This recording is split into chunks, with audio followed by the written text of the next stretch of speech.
এই বাছুরটার কি শরীর খারাপ হয়েছে। দেখো গায়ে বসন্ত বেরিয়েছে, সারা গায়ে ঘা হয়ে গেছে, খেতে পাচ্ছে না, উঠতে পারছে না। এই সেলাইন চলছে, ডাক্তারবাবু এসেছে, একদিন পর পর সেলাইন করা হচ্ছে।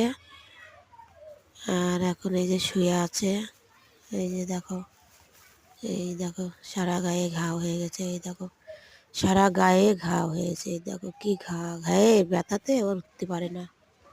সবাই একটু আশীর্বাদ করো আমার বাছুরটা যেন ভালো হয়ে যায়। দেখো সারা গায়ে ঘা, এই দেখো গো বাসন্ত বেরিয়েছে, মুখে হয়েছে, চোখে হয়েছে, সব জায়গায় হয়েছে। এই ডাক্তারবাবু স্যালাইন দেবে, এই যে এখানে চ্যানেল করবে। দেখো কার কার গরু এরকম হয়েছে বলবা। এই হরে কৃষ্ণ হরে কৃষ্ণ।